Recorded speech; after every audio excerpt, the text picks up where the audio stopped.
What is up, guys? Back with another video. I got 4 knives here for you, all button locks. We're gonna do a little bit of a comparison, and yeah, let's just get right into it. So we got these lined up from lowest price to highest price.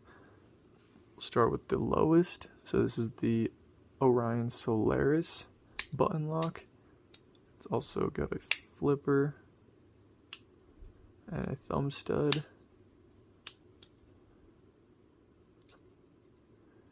So it can be opened like 4 different ways, basically. Not very good. Okay.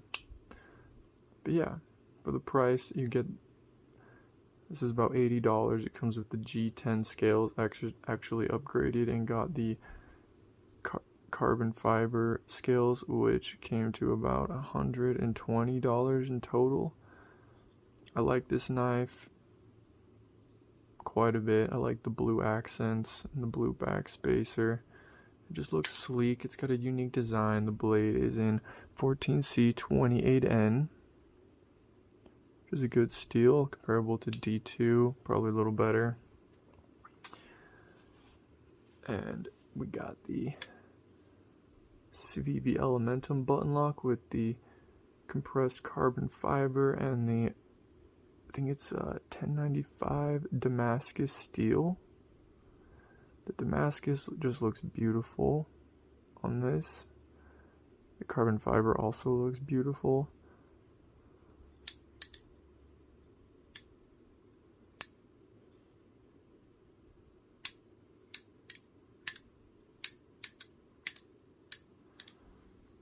Deep carry pocket clip. One thing I can say about this, I'm not a huge fan of the pocket clip on this. It kind of moves back and forth a little bit, but it's whatever.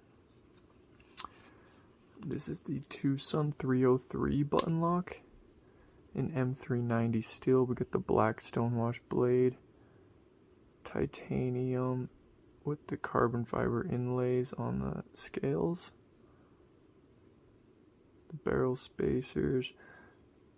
Not a huge fan of the pocket clip on this. It's not a deep carry. It's just like titanium with the ball. It's pretty stiff, kind of a struggle going in and out of your pocket.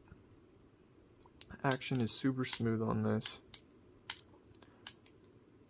Button is really nice to push. It's really easy to push. Doesn't really hurt your finger. Same with this one, it's really easy to push this button. The button on this is kind of painful. Like if you do it more than a couple times, it just like, you gotta press pretty hard on here. I can kind of eliminate that problem by pushing with this part of your thumb, but it feels kind of weird doing that. Action is really smooth on this as well. The least smooth out of these 4 is probably this one, which makes sense. I mean, it's still pretty smooth. Flipper action's quite good. But yeah, back to this one. So you got 2 ways of deploying, being the button flip, or you can, it's kind of painful doing that with the thumb stud. It kind of hurts your thumb. Definitely got some rough texture on the thumb stud, but it's probably easier to just slow roll it out like that. No problem at all. The ergonomics on this are, I like it a lot personally. Some people have said that it's kind of boxy feeling, but I think it's a unique design. Yeah, I'm overall a huge fan of TwoSun. TwoSun's M390 has actually been known to be questionable sometimes, depending on the heat treat. But I've heard on this specific model, which is a Mazwan Mokhtar design model, I've heard on this specific model that it's pretty phenomenal, the M390, so that's good. Last but not least, we got the Protech Mordax button lock. The button on this is by far the easiest to press. It's super easy to press. blade just floats. It definitely helps that I put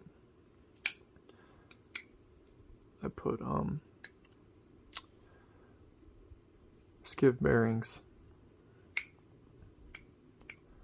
which makes a noticeable difference.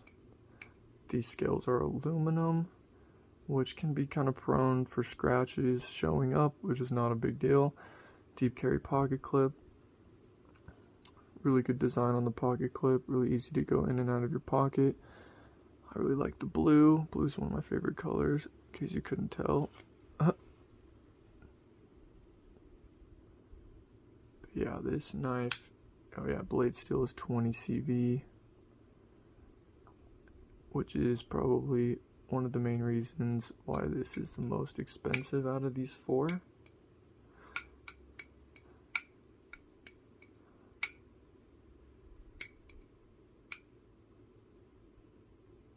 This is definitely comparable to the Protech Malibu. This is probably a step up from that. I mean, it definitely is in price, and I think it is just overall all around.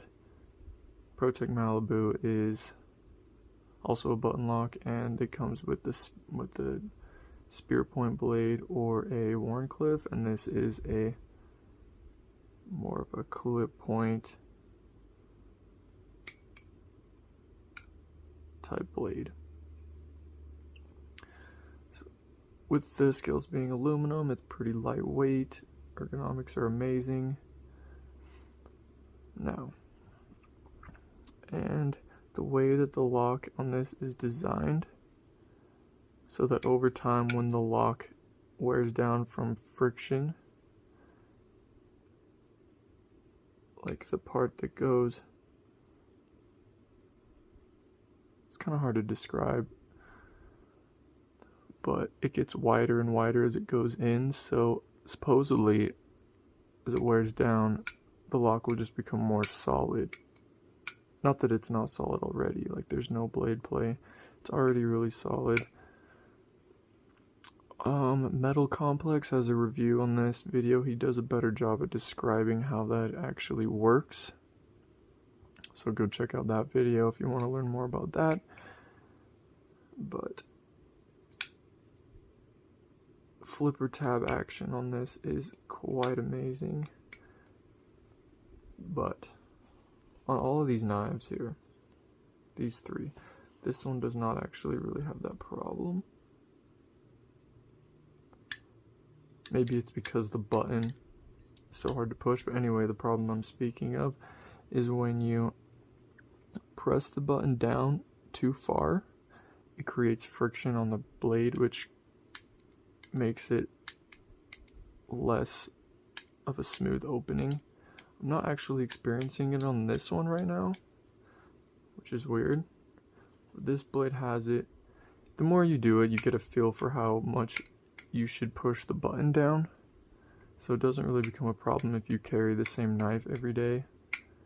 But if I press this down too far, there will be, if you hear that sound, you hear the friction on the blade and it won't open as smoothly, which is kind of annoying considering this is like a $300 knife. But other than that, there's literally no problems with this knife whatsoever. This knife has the same thing, though I'm not really experiencing it right now, weirdly enough. But yeah, you can't really see it come through, so maybe it's not as big of a deal on this particular knife. On this button lock, you can see, press really hard on the left side, this side, you can see it barely protruding through. So it's not really a problem on this one. On this knife, however, it's also a problem. You can see right there, if you press, it starts to stick through, and that's what makes the friction on the blade. So I can show you on the Mordax here. Get it to focus. Alright, so yeah, you press all the way through, you see it sticking out, protruding right there. That's what creates the friction. Once again, not a big deal. you get a feel for the action over time. It's not even a problem. And it definitely helps that there's skiff bearings in this. So, can't even complain too much. Now, the way they're lined up is already like from price lowest to highest. Also in the order of least favorite to favorite. So, like, I don't want this knife to get scratched. It's just so beautiful. Though it's definitely built for hard use. Like, I could beat the shit out of this knife and it would still be in immaculate condition. Though I do like to carry it in this pouch when I do carry it. This knife I'm really fond of as well. So this is like about $300. This one was in the high 100s, probably about 180. This one was exactly $100 plus tax. And this was $80 with the G10 scales, but if you upgrade the scales to the carbon fiber, it's about $120. So if you keep the G10, it's less expensive than this one. So these are pretty close together in terms of price. And this probably has better steel than this one. But the Orion Solaris, it was made by a YouTuber. I don't remember the YouTuber's name, but they don't have any other knives, so they're not really a reputable company, whatever that means. But they did a pretty good job with this, whereas Civivi is really well known. They have a lot of experience with knives. But yeah, I have videos on all these knives already, so I give a full review on this one, first impressions video on this one, full review on this one, first impressions video on this one. So I'll put the links in the description, and I will be coming out with a full review on this knife and on this knife. So subscribe if you would like to see those. Alright, if you like zero tolerance knives, I just did a review on these two bad boys. Separate videos. If you would like to see those videos, I'll put the links in the description as well. These are two of my favorite knives for a very good reason. Check them out. Thank you for watching. Peace.